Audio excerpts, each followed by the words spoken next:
এতদিন গরমের তীব্র দাবদাহকে কাটিয়ে আজকে থেকে অর্থাৎ 5 তারিখ থেকে আবহাওয়া দপ্তরের খবর অনুযায়ী দক্ষিণবঙ্গে বৃষ্টি, কালবৈশাখী ঝড়, শিলাবৃষ্টি সহ হওয়ার কথা। 5 তারিখ, 6 তারিখ, 7 তারিখ, যার জন্য আজকে বৃষ্টি এখনো শুরু হয়নি। এত সুন্দর হাওয়া দিচ্ছে, মাঠে চলে এসেছি। মাঠে এসে গায়ে শীতল হাওয়াটা লাগাচ্ছি,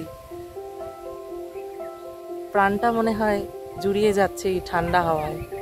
এতদিন মানে খুবই কষ্ট পেয়েছি আমরা অনেকেই, যাদের একতলা ঘর, ওপরে ছাদ দেয়া, গাছপালা নেই, তারা তো আরও বেশি কষ্ট পেয়েছেন এই তীব্র দাবদাহে।